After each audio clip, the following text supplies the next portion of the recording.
Hello and welcome, Inspired Podcast community. This is your new episode. My name is Caroline and my today's guest is Jeffrey Wolfe. I hope I pronounced your name right. Hello. Yes, you did. Hello, Caroline. I'm so happy that you said yes to our Inspired Podcast episode, and I want to introduce you to the audience, of course. You are a recovering engineer turned edutainment muggle. How do you pronounce this? Mogul. Muggle. Continually expanding opportunities through entrepreneurship. Your URL is adventureceo.com, and you have to tell us what inspired you to become an adventure CEO. I love to play. Hmm.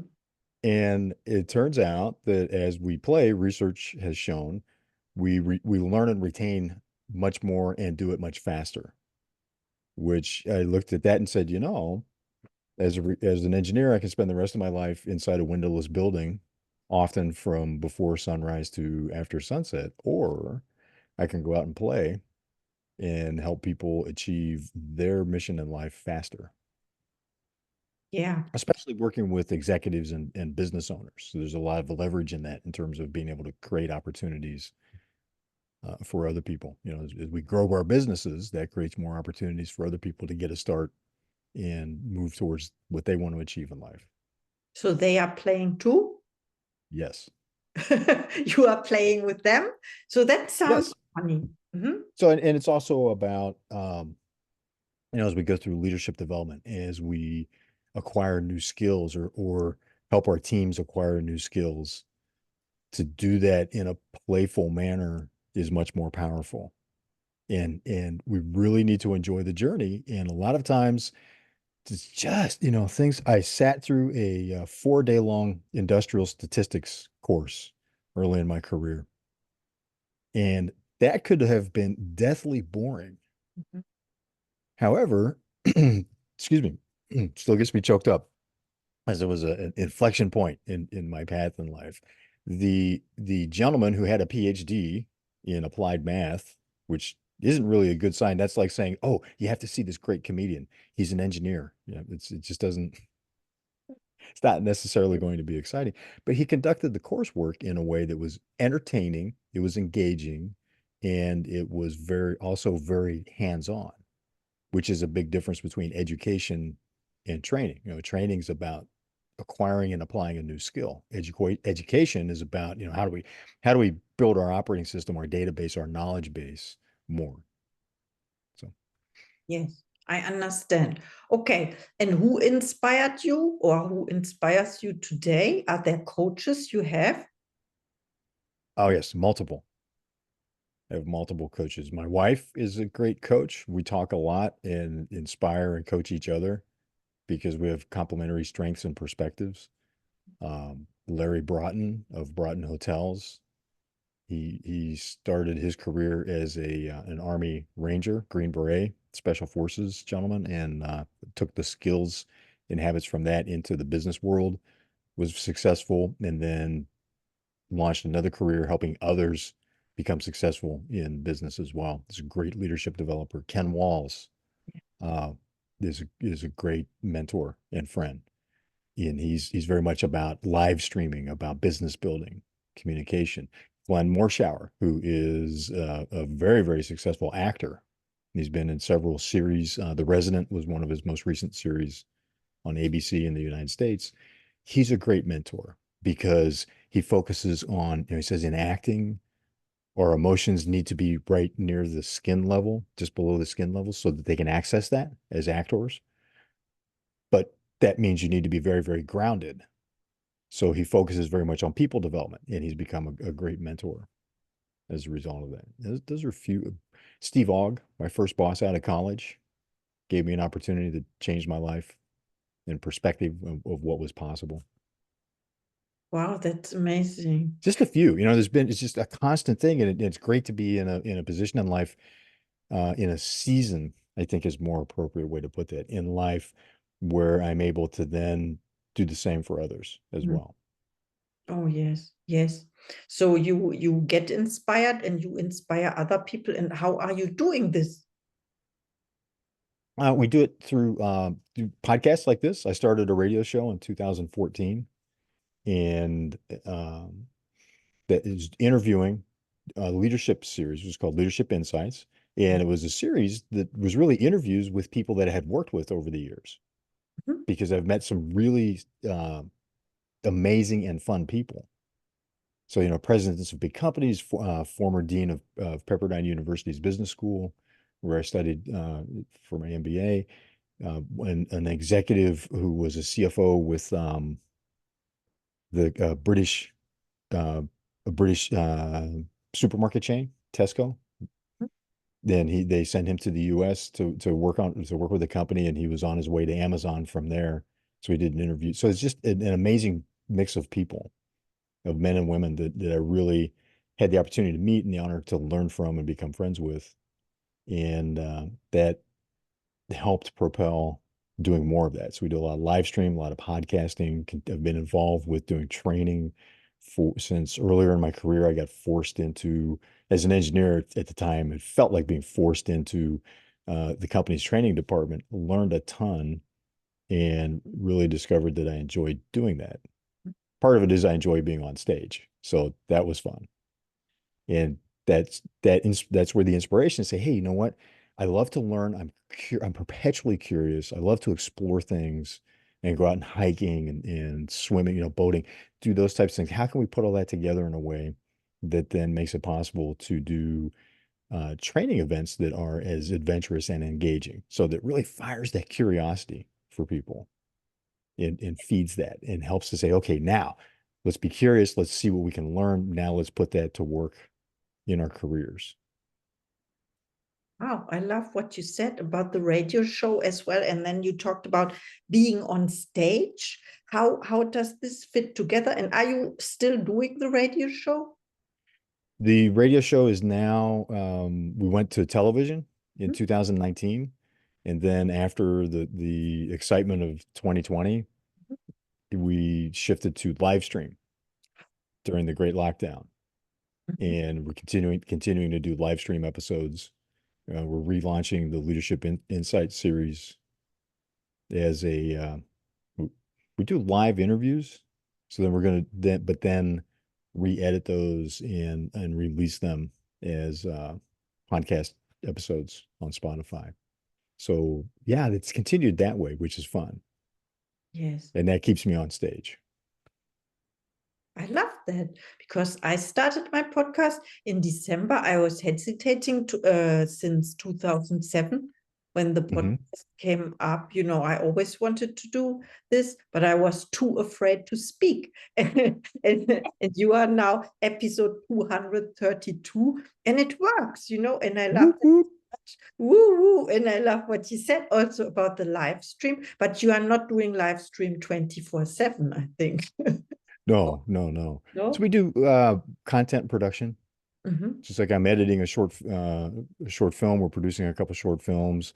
We still continue to produce training content. We're very involved in the artificial intelligence wave that's happening right now Yes. in terms of developing some services around that, but also looking at, how can we help bring information to the small business community? It says there's so much chaos and uncertainty. So it's like, how can we help say, hey, here's what we see working. Seems to be some of the trends. Here's some of the tools that people are giving us use cases on that are working. Yeah, And, like just use that blueprint. ability to communicate from Mhm. stage, whether it's in a format like this or live, relevant information. And really the theme is let's have fun accelerating, learning what we need to accelerate towards the path towards our goals. Wow. Because I saw your podcast episodes where it's just amazing the different conversations that you've had with and people you've been able to attract onto your podcast. How were you able to build that up so fast? Yeah, I recorded, everyone was saying yes. This was for me the surprise because in the beginning I wanted to do solo episodes and I was Hmm. where am I going to find the people for the interviews? And then everyone said yes. And now it's like exploding. I'm so grateful for that. Yes, congratulations. Thank you so much. And it's only the beginning, you know. Hmm. So my next question is, what are your gifts and talents? Uh, Curiosity, an inherent perpetual curiosity, the ability to see where there's gaps in systems and processes. So it's kind of hardwired for systems thinking. Early in my career, worked for the best systems engineering company at the time, which was Hughes Aircraft, and honed that skill some. And then it's being able to make connections between people to make those systems more complete and function better. Yes, it doesn't work without the people. No, it's all about the people. You know, the great news, it's all about the people. The bad news is it's all about the people.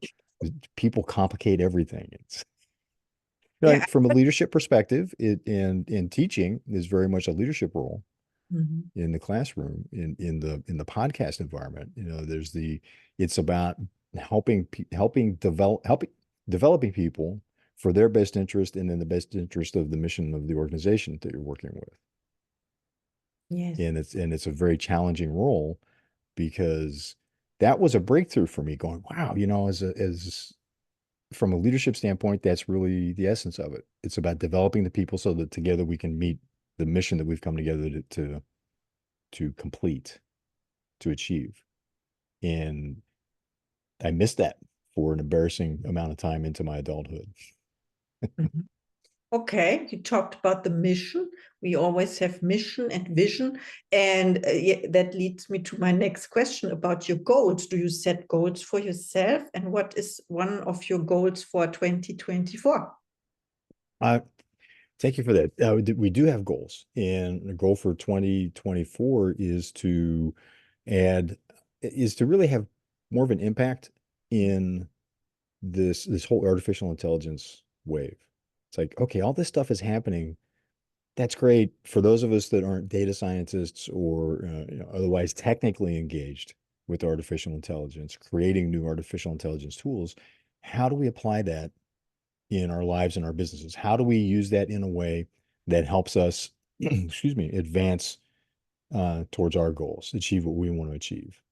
Is working with technology companies throughout my career. That's one of the things that I distilled from it. Doesn't matter what the technology is; those who win in applying it are the ones that are focused on how do we bring this into our company in a way that it makes it easier for people to do what they do so that it augments the skills and the talents that they have so that they can grow faster, advance faster, and to look at it from that standpoint.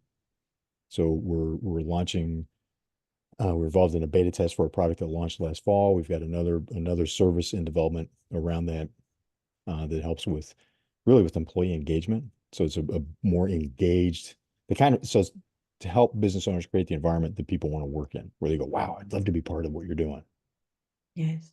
and to help them recruit the right people.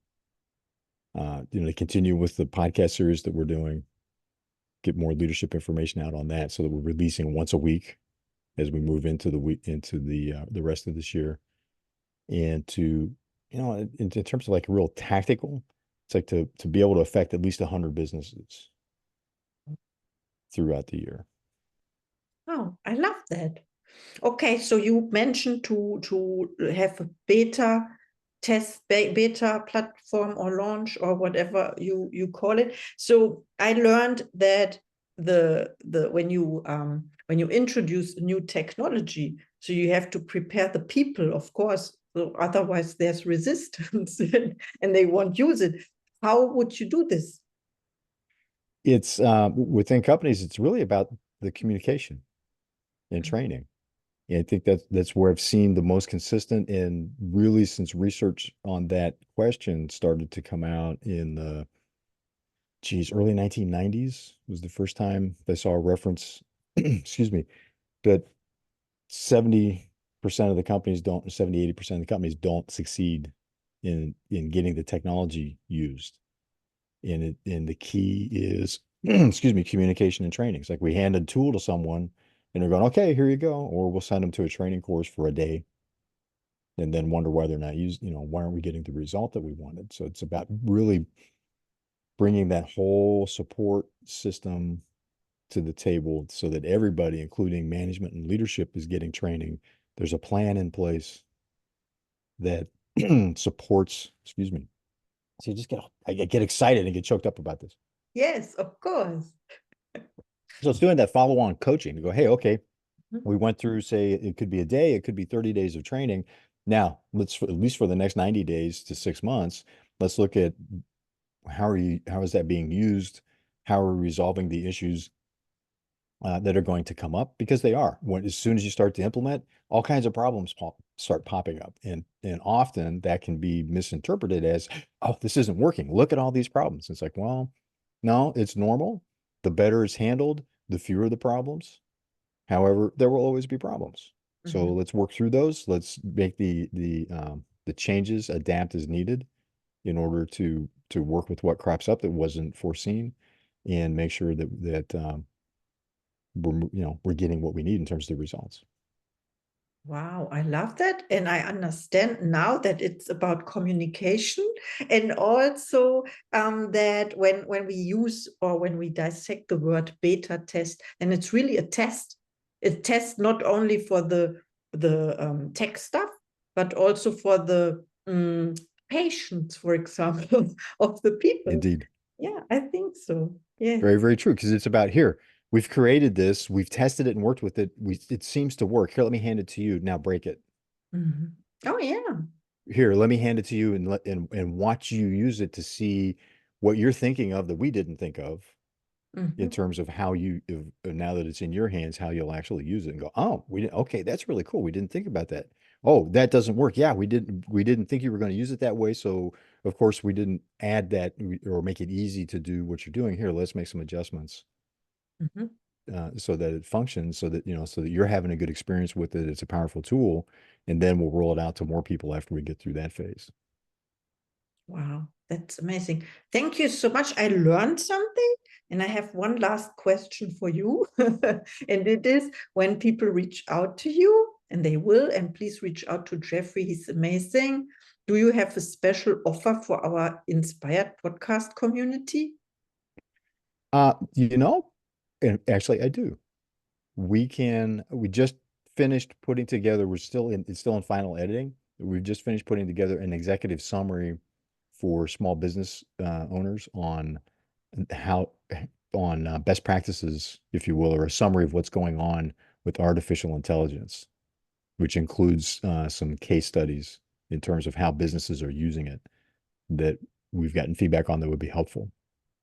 And Wow. we can offer that as a complimentary downloadable to your audience, as a way of saying, hey, thank you for supporting Caroline. Thank you for being part of the conversation.